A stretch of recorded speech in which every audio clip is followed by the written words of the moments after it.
हरे कृष्णा। आप सभी का हमारे चैनल आध्यात्मिक सागर में हार्दिक स्वागत है। आप सभी का दिन शुभ और मंगलमय हो और भगवान श्री कृष्ण की कृपा आप सभी पर सदा बनी रहे।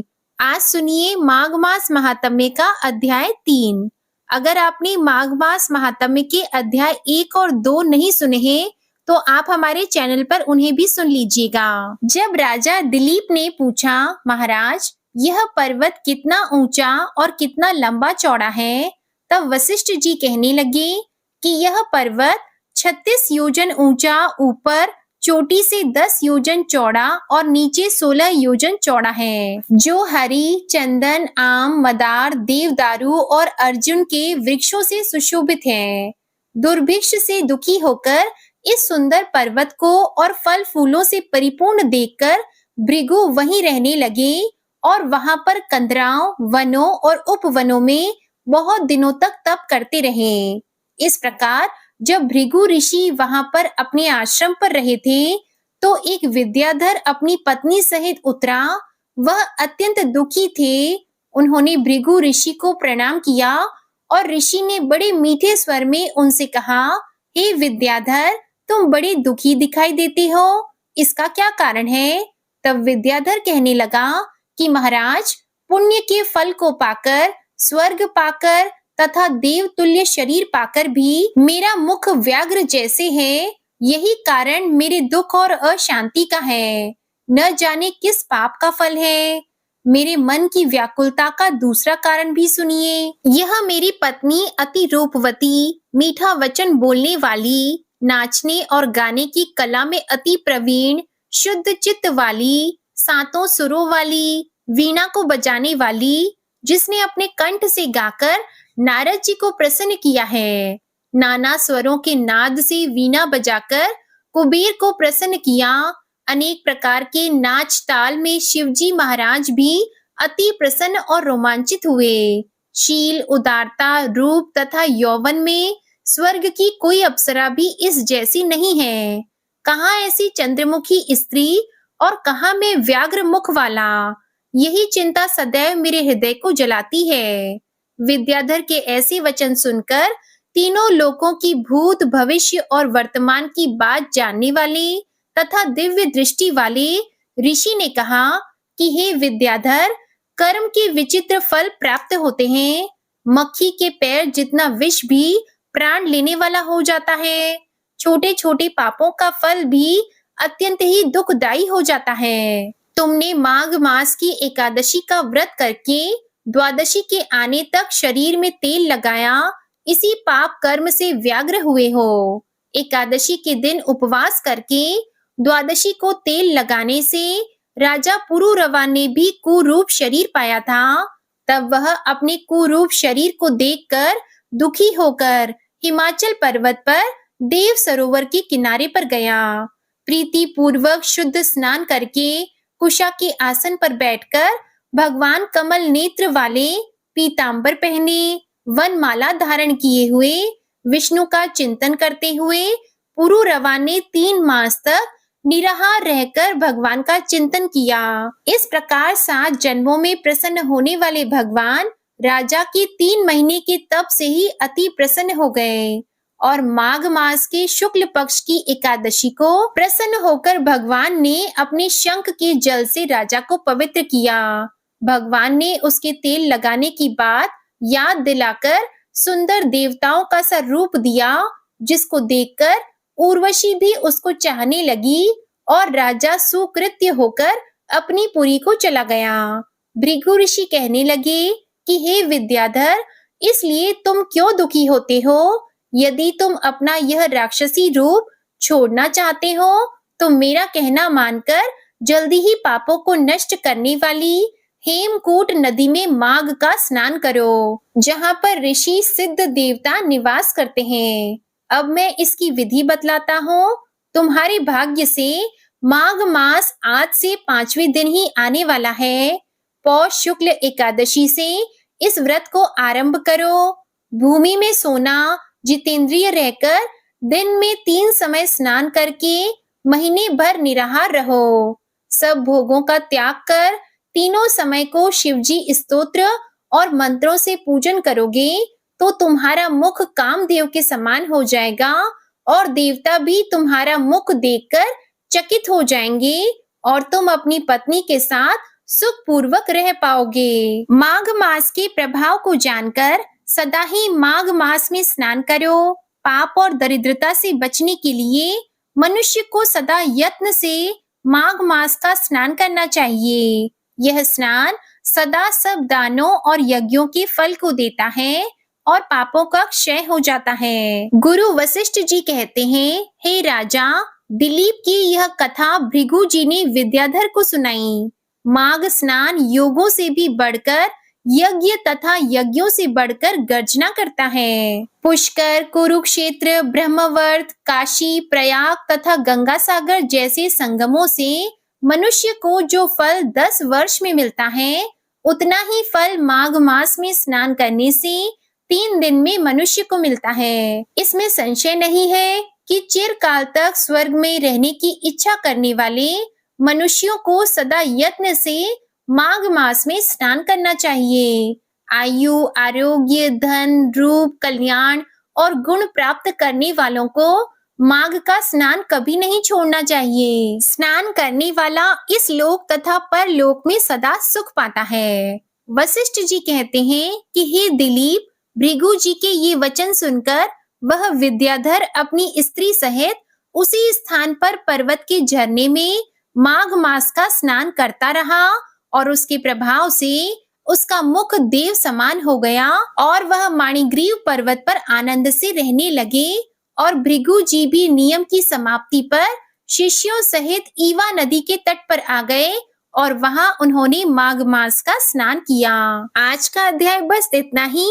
अब सुनिए श्रीमद् भागवत महापुराण के आगे की कथा।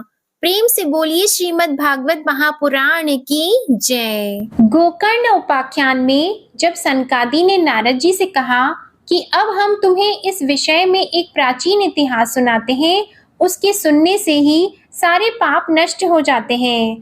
पूर्व काल में तुंगभद्रा नदी के तट पर एक अनुपम नगर बसा हुआ था। वहां सभी वर्णों के लोग अपने अपने धर्मों का आचरण करते हुए सत्य और सत्कर्मों में तत्पर रहते थे। उस नगर में समस्त वेदों का विशेषज्ञ और श्रौत स्मार्त कर्मों में निपुण एक आत्मदेव नामक ब्राह्मण रहता था। वह साक्षात दूसरे सूर्य के समान तेजस्वी था। वह धनी होने पर भी भिक्षाजीवी था। उसकी प्यारी पत्नी धुंधुली कुलीन एवं सुंदरी होने पर भी सदा अपनी बात पर अड़ जाने वाली थी। उसे लोगों की बात करने में सुख मिलता था। गृह कार्य में निपुण थी, कृपण और झगड़ालू भी थी। इस प्रकार ब्राह्मण दंपति प्रेम से अपने घर में रहते और विहार करते थे। उनके पास अर्थ और भोग विलास की सामग्री बहुत थी। घर और द्वार भी सुंदर थे, परंतु उससे उन्हें सुख नहीं था। जब अवस्था बहुत ढल गई, तब उन्होंने संतान के लिए तरह तरह के पुण्य कर्म आरंभ किए और वे दीन दुखियों को गौ, पृथ्वी, सुवर्ण और वस्त्र आदि दान करने लगे। इस प्रकार धर्म मार्ग में उन्होंने अपना आधा धन समाप्त कर दिया, तो भी उन्हें पुत्र या पुत्री किसी का भी मुख देखने को नहीं मिला। इसलिए अब वह ब्राह्मण बहुत ही चिंतातुर रहने लगा। एक दिन वह ब्राह्मण देवता बहुत दुखी होकर घर से निकलकर वन को चल दिया। दोपहर के समय उसे प्यास लगी, इसलिए वह एक तालाब पर आया। संतान के अभाव के दुख ने उसके शरीर को बहुत सुखा दिया था, इसलिए थक जाने के कारण जल पीकर वह वहीं बैठ गया। 2 घड़ी बीतने पर वहां एक सन्यासी महात्मा आए। जब ब्राह्मण देवता ने देखा कि वे जल पी चुके हैं, तब वह उनके पास गया और चरणों में नमस्कार करने के बाद सामने खड़ा होकर लंबी लंबी सांसें लेने लगा। सन्यासी ने पूछा, कहो ब्राह्मण देवता, रोते क्यों हो? ऐसी तुम्हें क्या भारी चिंता है? तुम जल्दी ही मुझे अपना दुख का कारण बताओ। ब्राह्मण ने कहा, महाराज, मैं अपने पूर्व जन्म के पापों से संचित दुख का क्या वर्णन करूं? अब मेरे पितर मेरे द्वारा दी हुई जलांजलि के जल को अपनी चिंता जनित सांस से कुछ गर्म करके पीते हैं। देवता और ब्राह्मण मेरा दिया हुआ प्रसन्न मन से स्वीकार नहीं करते। संतान के लिए मैं इतना दुखी हो गया हूँ कि मुझे सब सूना ही सूना दिखाई देता है। मैं प्राण त्यागने के लिए यहाँ आया हूँ। संतानहीन जीवन को धिक्कार है, संतानहीन ग्रह को धिक्कार है, संतानहीन धन को धिक्कार है और संतानहीन कुल को धिक्कार है। मैं जिस गाय को पालता हूँ वह भी सर्वथा बांझ हो जाती है। जो पेड़ लगाता हूँ उस पर भी फल फूल नहीं लगते। मेरे घर में जो फल आता है वह भी बहुत जल्दी सड़ जाता है। जब मैं ऐसा अभागा और पुत्रहीन हूँ तब फिर इस जीवन को ही रखकर मुझे क्या करना है। यों कहकर वह ब्राह्मण दुख से व्याकुल होकर उन सन्यासी महात्मा के पास फूट फूट कर रोने लगा। तब उन यतिवर के हृदय में बड़ी करुणा उत्पन्न हुई। वे योगनिष्ठ थे। उन्होंने उसके ललाट की रेखाएं देखकर सारा वृतांत जान लिया और फिर उसे विस्तार पूर्वक कहने लगी। सन्यासी ने कहा, ब्राह्मण देवता, इस प्रजा प्राप्ति का मोह त्याग दो।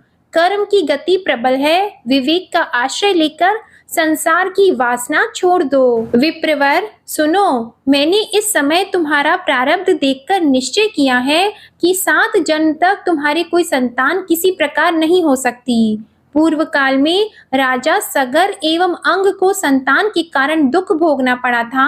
ब्राह्मण, अब तुम कुटुंब की आशा छोड़ दो। संन्यास में ही सब प्रकार का सुख है। ब्राह्मण ने कहा, महात्मा जी, विवेक से मेरा क्या होगा? मुझे तो बलपूर्वक पुत्र दीजिए, नहीं तो मैं आपके सामने ही शोक मूर्छित होकर अपने प्राण त्यागता हूँ। जिसमें पुत्र स्त्री आदि का सुख नहीं है, ऐसा संन्यास तो सर्वथा नीरस ही है। लोक में सरस तो पुत्र पौत्र आदि से भरा पूरा गृहस्थ आश्रम ही है। ब्राह्मण का ऐसा आग्रह देखकर उन तपोधन ने कहा, विधाता के लेख को मिटाने का हठ करने से राजा चित्रकेतु को बड़ा कष्ट उठाना पड़ा था। इसलिए देव जिसके उद्योग को कुचल देता है, उस पुरुष के समान तुम्हें भी पुत्र से सुख नहीं मिल सकेगा। तुमने तो बड़ा हठ पकड़ रखा है और अर्थी के रूप में तुम मेरे सामने उपस्थित हो। ऐसी दशा में मैं तुमसे क्या कहूँ? जब महात्मा जी ने देखा कि यह किसी प्रकार अपना आग्रह नहीं छोड़ता, तब उन्होंने उसे एक फल देकर कहा, इसे तुम अपनी पत्नी को खिला देना, इससे उसके एक पुत्र होगा। तुम्हारी स्त्री को 1 साल तक सत्य, शौच, दया, दान और एक समय एक ही अन्न खाने का नियम रखना चाहिए। यदि वह ऐसा करेगी तो बालक बहुत शुद्ध स्वभाव वाला होगा। यों कहकर वे योगीराज चले गए और ब्राह्मण अपने घर लौट आया।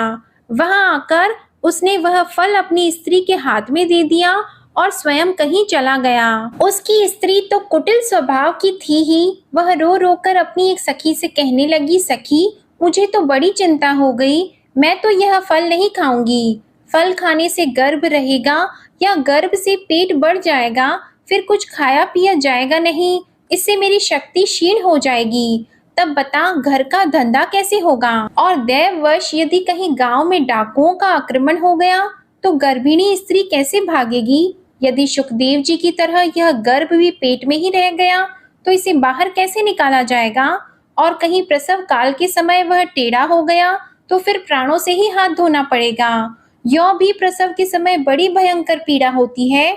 मैं सुकुमारी भला यह सब कैसे सह सकूंगी? मैं जब दुर्बल पड़ जाऊंगी तब ननद रानी आकर घर का सब माल मता समेट ले जाएगी और मुझसे तो सत्य, शौच आदि नियमों का पालन होना भी कठिन ही जान पड़ता है। जो स्त्री बच्चा जनती है उसे उस बच्चे के लालन पालन में भी बड़ा कष्ट होता है।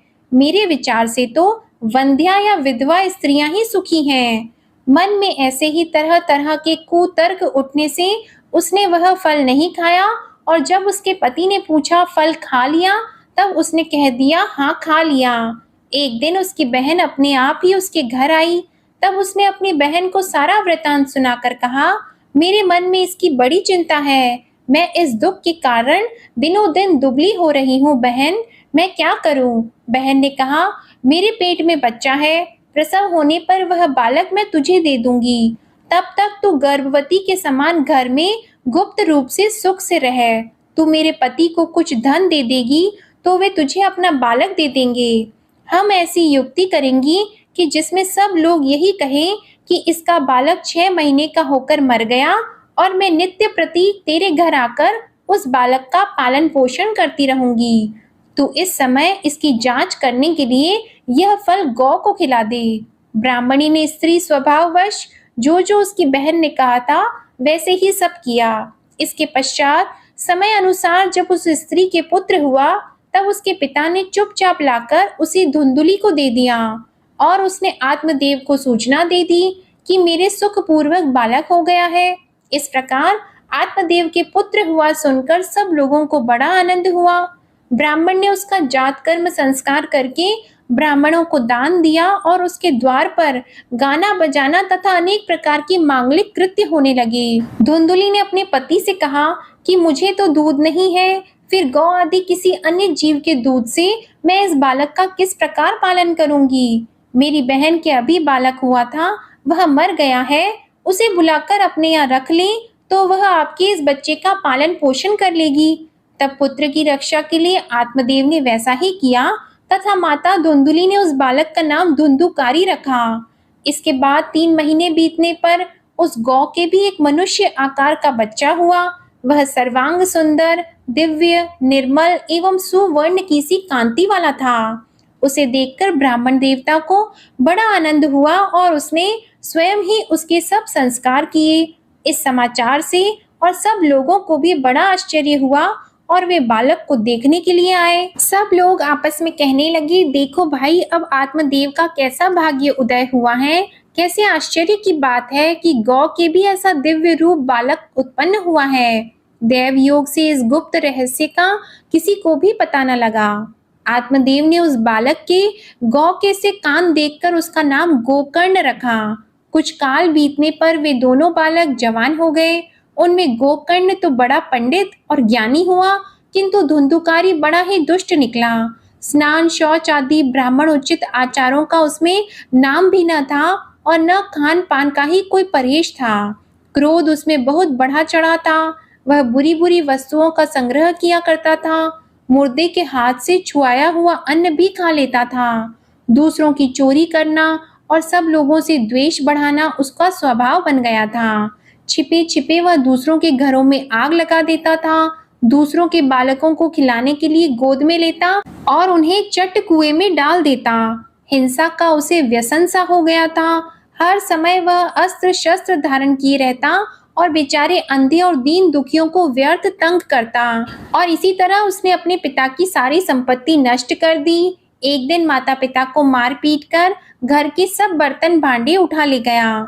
इस प्रकार जब सारी संपत्ति स्वाहा हो गई, तब उसका कृपण पिता फूट फूट कर रोने लगा और बोला, इससे तो इसकी माँ का बांझ रहना ही अच्छा था। कुपुत्र तो बड़ा ही दुखदाई होता है। अब मैं कहाँ रहूं, कहाँ जाऊं? मेरे इस संकट को कौन काटेगा? मेरे ऊपर तो बड़ी विपत्ति आ पड़ी है। इस दुख के कारण अवश्य मुझे एक दिन प्राण छोड़ने पड़ेंगे।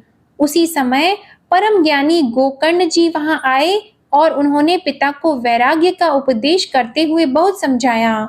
वे बोले, पिताजी, यह संसार असार है। यह अत्यंत दुख रूप एवं मोह में डालने वाला है।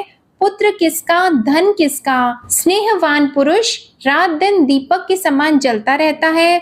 सुख न तो इंद्र को है और न चक्रवर्ती राजा को। सुख है तो केवल विरक्त एकांत जीवी मुनि को। यह मेरा पुत्र है, इस अज्ञान को छोड़ दीजिए।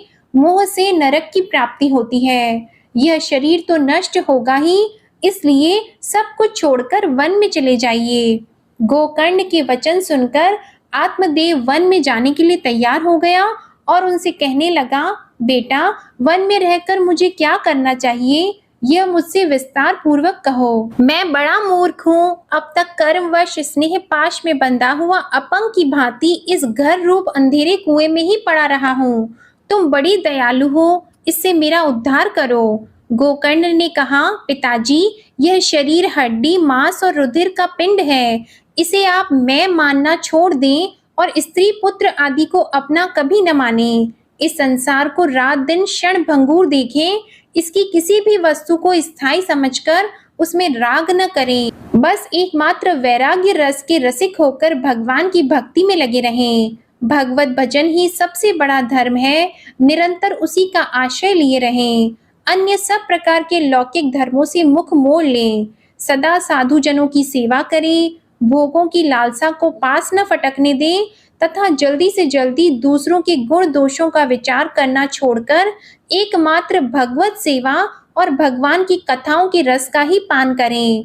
इस प्रकार पुत्र की वाणी से प्रभावित होकर आत्मदेव ने घर छोड़ दिया और वन की यात्रा की। यद्यपि उसकी आयु उस समय 60 वर्ष की हो चुकी थी, फिर भी बुद्धि में पूरी दृढ़ता थी। वहां रात दिन भगवान की सेवा पूजा करने से और नियम पूर्वक भागवत के दशम स्कंद का पाठ करने से उसने भगवान श्री कृष्ण चंद्र को प्राप्त कर लिया। सूत जी कहते हैं, शौनक जी, पिता के वन चले जाने पर एक दिन धुंधुकारी ने अपनी माता को बहुत पीटा और कहा, बता धन कहाँ रखा है, नहीं तो अभी तेरी जलती लकड़ी से खबर लूंगा। उसकी इस धमकी से डरकर और पुत्र के उपद्रवों से दुखी होकर वह रात्रि के समय कुएं में जा गिरी और इसी से उसकी मृत्यु हो गई। योगनिष्ठ गोकर्ण जी तीर्थ यात्रा के लिए निकल गए। उन्हें इन घटनाओं से कोई सुख या दुख नहीं होता था, क्योंकि उनका न कोई मित्र था न शत्रु। धुंधुकारी 5 वेश्याओं के साथ घर में रहने लगा। उनके लिए भोग सामग्री जुटाने की चिंता से उसकी बुद्धि नष्ट कर दी और वह नाना प्रकार के अत्यंत क्रूर कर्म करने लगा। एक दिन उन कुलटाओं ने उससे बहुत से गहने मांगे। वह तो काम से अंधा हो रहा था, मौत की उसे कभी याद नहीं आती थी। बस उन्हें जुटाने के लिए वह घर से निकल पड़ा। वह जहां तहां से बहुत सा धन चुराकर घर लौट आया तथा उन्हें कुछ सुंदर वस्त्र और आभूषण लाकर दिए। चोरी का बहुत माल देखकर रात्रि के समय स्त्रियों ने विचार किया कि यह नित्य ही चोरी करता है, इसलिए इसे किसी दिन अवश्य राजा पकड़ लेगा। राजा यह सारा धन छीनकर इसे निश्चय ही प्राण दंड देगा। जब एक दिन इसे मरना ही है, तब हम ही धन की रक्षा के लिए गुप्त रूप से इसको मार क्यों न डालें। इसे मारकर हम इसका माल मता लेकर जहां कहीं चली जाएंगी। ऐसा निश्चय करके उन्होंने सोए हुए धुंधुकारी को रस्सियों से कस दिया और उसके गले में फांसी लगाकर उसे मारने का प्रयत्न किया। इससे जब वह जल्दी न मरा तो उन्हें बड़ी चिंता हुई। तब उन्होंने उसके मुख पर बहुत से दहकते अंगारे डाले। इससे वह अग्नि की लपटों से बहुत छटपटाकर मर गया। उन्होंने उसके शरीर को एक गड्ढे में डालकर गाड़ दिया और उनके इस कृत्य पर किसी को पता भी नहीं चला। लोगों के पूछने पर कह देती थी कि हमारे प्रियतम पैसे के लोभ से अब की बार कहीं दूर चले गए हैं, इसी वर्ष के अंदर लौट आएंगे। बुद्धिमान पुरुष को दुष्टा स्त्रियों का कभी विश्वास न करना चाहिए। जो मूर्ख इनका विश्वास करता है उसे दुखी होना पड़ता है। वे कुलटाएं धुंधुकारी की सारी संपत्ति समेटकर वहां से चंपत हो गई और धुंधुकारी अपने कुकर्मों के कारण भयंकर प्रेत हुआ। वह बवंडर के रूप में सर्वदा 10 दिशाओं में भटकता रहता था तथा शीत घाम से संतप्त और भूख प्यास से व्याकुल होने के कारण हा देव चिल्लाता रहता था, परंतु उसे कहीं भी कोई आश्रय न मिला। कुछ काल बीतने पर गोकर्ण ने भी लोगों के मुख से धुंधुकारी की मृत्यु का समाचार सुना। तब उसे अनाथ समझकर उन्होंने उसका गयाजी में श्राद्ध किया और भी जहां जहां वे जाते थे उसका श्राद्ध अवश्य करते थे। इस प्रकार घूमते घूमते गोकर्ण जी अपने नगर में आए और रात्रि के समय दूसरों की दृष्टि से बचकर सीधे अपने घर के आंगन में सोने के लिए पहुंचे। वहां अपने भाई को सोया देखकर आधी रात के समय धुंधुकारी ने अपना बड़ा विकट रूप दिखाया। वह कभी भेड़ा, कभी हाथी, कभी भैंसा, कभी इंद्र और कभी अग्नि का रूप धारण करता अंत में वह मनुष्य के आकार में प्रकट हुआ। ये विपरीत अवस्थाएं देखकर गोकर्ण ने निश्चय किया कि यह कोई दुर्गति को प्राप्त हुआ जीव है। तब उन्होंने उससे धैर्य पूर्वक पूछा कि तू कौन है, रात्रि के समय ऐसे भयानक रूप क्यों दिखा रहा है, तेरी यह दशा कैसे हुई, हमें बता तो सही, तू प्रेत है, पिशाच है या कोई राक्षस है। सूत जी कहते हैं, गोकर्ण के इस प्रकार पूछने पर वह बार बार जोर से रोने लगा। उसमें बोलने की शक्ति नहीं थी, इसलिए उसने केवल संकेत मात्र किया। तब गोकर्ण ने अंजलि में जल रखकर उसे अभिमंत्रित करके उस पर छिड़का। इससे उसके पापों का कुछ शमन हुआ और वह इस प्रकार कहने लगा। प्रेत बोला, मैं तुम्हारा भाई हूँ, मेरा नाम है धुंधुकारी। मैंने अपने ही दोष से अपना ब्राह्मणत्व नष्ट कर दिया। मेरे कुकर्मों की गिनती नहीं की जा सकती। मैं तो महान अज्ञान में चक्कर काट रहा था, इसी से मैंने लोगों की बड़ी हिंसा की है। इसी से अब प्रेत योनि में पड़कर यह दुर्दशा भोग रहा हूँ। अब दैववश कर्म फल का उदय होने से मैं केवल वायु भक्षण करके जी रहा हूँ। भाई, तुम दया के समुद्र हो, अब किसी प्रकार जल्दी ही मुझे इस योनि से छुड़ाओ। गोकर्ण ने धुंधुकारी की सारी बातें सुनी और तब उससे बोले। गोकर्ण ने कहा, भाई, मुझे इस बात का बड़ा आश्चर्य है। मैंने तुम्हारे लिए विधि पूर्वक गया जी में पिंड दान किया, फिर भी तुम प्रेत योनि से मुक्त कैसे नहीं हुए? यदि गया श्राद्ध से भी तुम्हारी मुक्ति नहीं हुई, तब इसका और कोई उपाय ही नहीं है। अच्छा, तुम सब बात खोलकर कहो, मुझे अब क्या करना चाहिए? प्रेत ने कहा, मुझे मुक्ति सैकड़ों गया श्राद्ध करने से भी नहीं हो सकती। अब तो तुम इसका कोई और उपाय सोचो। प्रेत की यह बात सुनकर गोकर्ण को बड़ा आश्चर्य हुआ। यदि सैकड़ों गया श्राद्धों से भी तुम्हारी मुक्ति नहीं हो सकती, तब तो तुम्हारी मुक्ति असंभव ही है। अच्छा, अभी तो तुम निर्भय होकर अपने स्थान पर रहो, मैं विचार करके तुम्हारी मुक्ति के लिए कोई दूसरा उपाय करूंगा।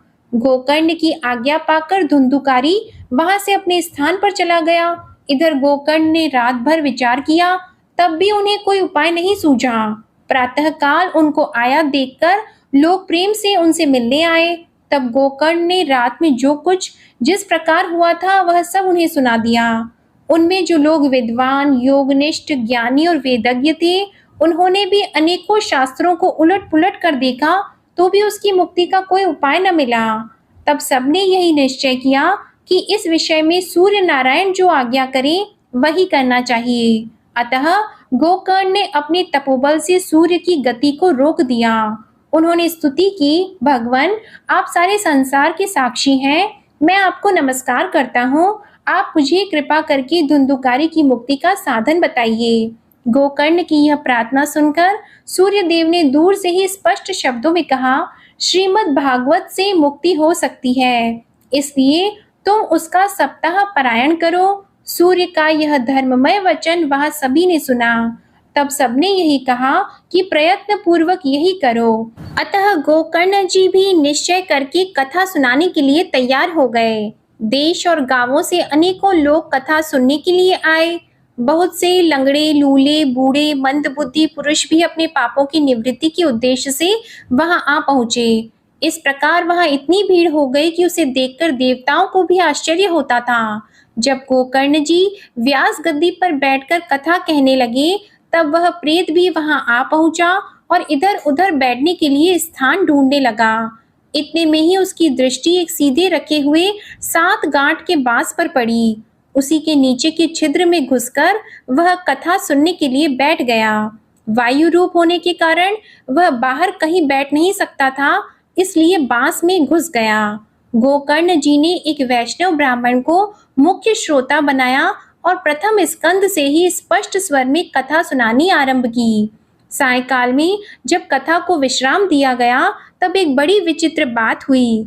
वहां सभासदों के देखते देखते उस बांस की एक गांठ तड़-तड़ शब्द करती फट गई। इसी प्रकार दूसरे दिन सायंकाल में दूसरी गांठ फटी और तीसरे दिन उसी समय तीसरी। इस प्रकार 7 दिनों में 7 गांठों को फोड़कर धुंधुकारी 12 स्कंधों के सुनाने से पवित्र होकर प्रेत योनि से मुक्त हो गया और दिव्य रूप धारण करके सबके सामने प्रकट हुआ। उसका मेघ के समान श्याम शरीर पीतांबर और तुलसी की मालाओं से सुशोभित था और सिर पर मनोहर मुकुट और कानों में कमनीय कुंडल झिलमिला रहे थे। उसने तुरंत अपने भाई गोकर्ण को प्रणाम कर कहा, भाई, तुमने कृपा करके मुझे प्रेत योनि की यातनाओं से मुक्त कर दिया।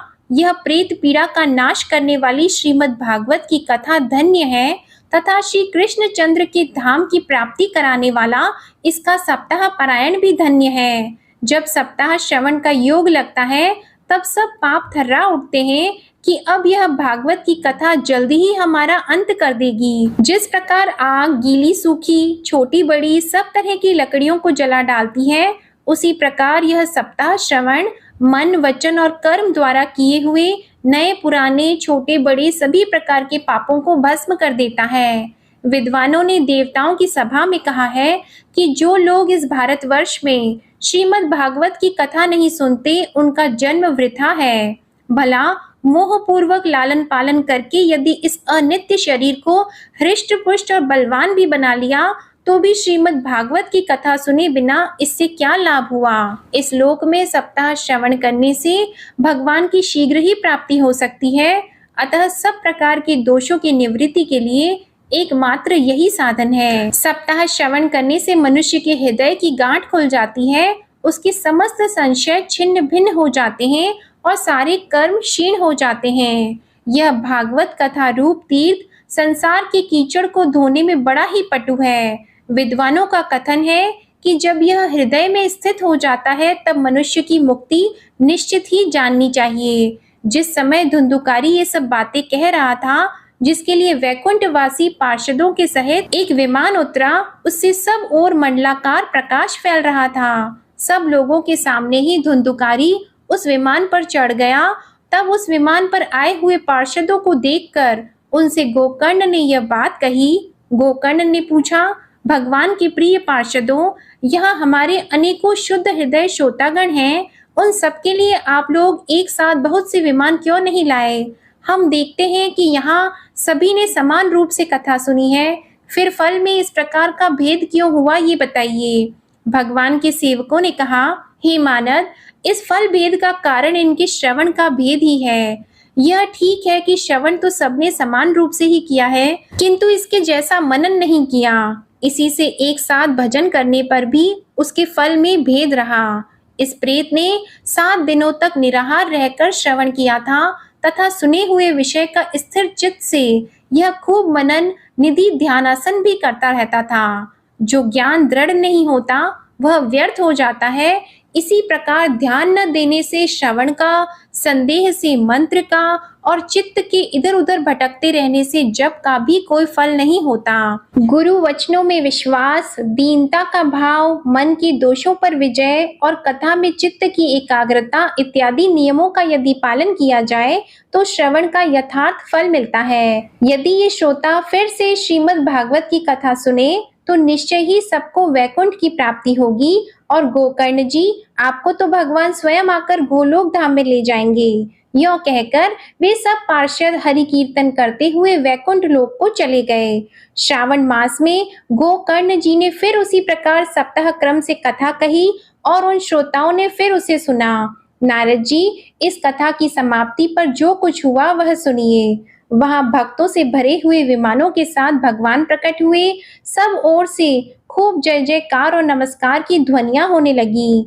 भगवान स्वयं हर्षित होकर अपने 5 जन्य शंख की ध्वनि करने लगे और उन्होंने गोकर्ण को हृदय से लगाकर अपने ही समान बना लिया। उन्होंने क्षण भर में ही अन्य सब श्रोताओं को भी मेघ के समान श्याम वर्ण, रेशमी, पीतांबरधारी तथा किरीट और कुंडल आदि से विभूषित कर दिया। उस गांव में जितने भी जीव थे वे सभी गोकर्ण जी की कृपा से विमानों पर चढ़ा लिए गए तथा जहां योगी जन जाते थे उस भगवत धाम में वे भेज दिए गए। इस प्रकार भक्त वत्सल भगवान श्री कृष्ण कथा श्रवण से प्रसन्न होकर गोकर्ण जी को साथ लेकर अपने ग्वाल बालों के प्रिय गोलोक धाम में चले गए। पूर्व काल में जैसे अयोध्यावासी भगवान श्री राम के साथ साकेत धाम से धारे थे, उसी प्रकार भगवान श्री कृष्ण उन सबको योगी दुर्लभ गोलोक धाम को ले गए। जिस लोक में सूर्य, चंद्रमा और सिद्धों की भी गति नहीं हो सकती, उसमें वे श्रीमद् भागवत श्रवण से चले गए। नारद जी, सप्ताह यज्ञ के द्वारा कथा श्रवण करने से जैसा उज्जवल फल संचित होता है, उसके विषय में हम आपसे क्या कहें। जिन्होंने अपने कर्णपुट से गोकर्ण जी की कथा के एक अक्षर का भी पान किया था, वे फिर माता के गर्भ में नहीं आए। जिस गति को लोग वायु, जल या पत्ते खाकर शरीर सुखाने से, बहुत काल तक घोर तपस्या करने से और योग अभ्यास से भी नहीं पा सकते, उसे वे सप्ताह श्रवण से सहज में ही प्राप्त कर लेते हैं। इस परम पवित्र इतिहास का पाठ चित्रकूट पर विराजमान मुनीश्वर शांडिल्य भी ब्रह्मानंद में मग्न होकर करते रहते हैं। यह कथा बड़ी ही पवित्र है। एक बार के श्रवण से ही समस्त पाप राशि को भस्म कर देती है। यदि इसका श्राद्ध के समय पाठ किया जाए तो इससे पितृगण को बड़ी तृप्ति होती है और नित्य पाठ करने से मोक्ष की प्राप्ति होती है। अब आप सुनिए विष्णु चालीसा का पाठ। विष्णु सुनिए विनय सेवक की चित लाए, कीरत कुछ वर्णन करो दीजिए ज्ञान बताए। नमो विष्णु भगवान खरारी, कष्ट नशावन अखिल बिहारी।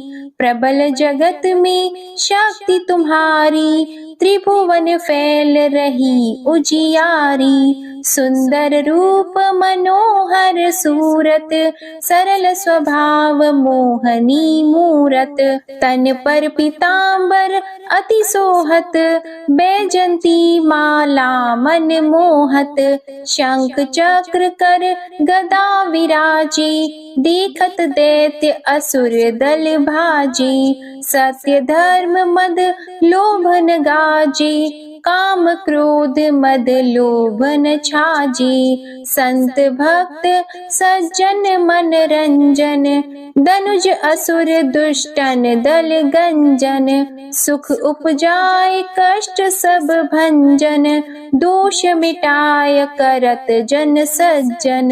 पाप काट भव सिंधु उतारण, कष्ट नाश कर भक्त उबारण। करत अनेक रूप प्रभु धारण, केवल आप भक्ति के कारण। धरणी धेनु बन तुम ही पुकारा, तब तुम रूप राम का धारा। भार उतार असुर दल मारा, रावण आदिक को संहारा। आप वराह रूप बनाया, हिरण्याक्ष को मार गिराया। धर्मस्य तन सिंधु बनाया, 14 रत्नन को निकलाया। अमिलख असुरन द्वंद मचाया, रूप मोहिनी आप दिखाया। देवों को अमृत पान कराया, असुरन को छवि से बहलाया। कूर्म रूप धर सिंधु मझाया, मंदराचल गिरि तुरत उठाया। शंकर का तुम फंद छुड़ाया, भस्मासुर को रूप दिखाया। वेदन को जब असुर डुबाया, कर प्रबंध उन्हें ढूंढवाया। मोहित बन कर खल ही नचाया, उस ही कर से भस्म कराया। असुर जलंधर अति बलदाई, शंकर से उनकी न लड़ाई। हार पार शिव सकल बनाई, कीन सती से छल खल जाई। सुमिरन कीन तुम्हें शिव रानी, बतलाई सब विपत कहानी। तब तुम बने मुनीश्वर ज्ञानी, वृंदा की सब सुरति भुलानी। देख 3 धनुज शैतानी, वृंदा आए तुम्हें लपटानी। हो स्पर्श धर्म क्षति मानी, हना असुर उर शिव शैतानी। तुमने ध्रुव प्रहलाद उबारे, हिरणाकुश आदिक खल मारे। गणिका और अजामिल तारे, बहुत भक्त भव सिंधु उतारे। हरहु सकल संताप हमारे, कृपा करहु हरि सिरजनहारे। देखहु मैं निज दर्श तुम्हारे, दीप बंधु भक्तन हितकारे। चाहता आपका सेवक दर्शन, करहु दया अपनी मधुसूदन। जानो नहीं योग्य जब पूजन, होय यज्ञ स्तुति अनुमोदन। शील दया संतोष सुलक्षण, विदित नहीं व्रत बोध विलक्षण। करहु आपका किस विधि पूजन, कुमति विलोक हो होत दुख भीषण, करहु प्रणाम कौन विधि सुमिरन, कौन भांति मैं करहु समर्पण, सुर मुनि करत सदा सेवकाई, हर्षित रहत परम गति पाई, दीन दुखिन पर सदा सहाई, निज जन जान लेव अपनाई, पाप दोष संताप नशाओ, भव बंधन से मुक्त कराओ, सुत संपत्ति दे सुख उपजाओ, निज चरणन का दास बनाओ, निगम सदा ये विनय सुनावे, पढ़े सुने सो जन सुख पावे। श्री विष्णु चालीसा समाप्त होती है। प्रेम से बोलिए भगवान विष्णु और माता लक्ष्मी की जय। आज की कथा अच्छी लगी हो तो वीडियो को लाइक करके चैनल जरूर सब्सक्राइब कीजिएगा और कमेंट में श्री लक्ष्मी नारायण भगवान जी की जय भी जरूर लिखिएगा। इसी के साथ आज आप हमारे चैनल पर माघ संकष्टी चतुर्थी व्रत कथा और चौथ माता की कथा भी जरूर सुनिएगा। जय श्री राधे कृष्णा।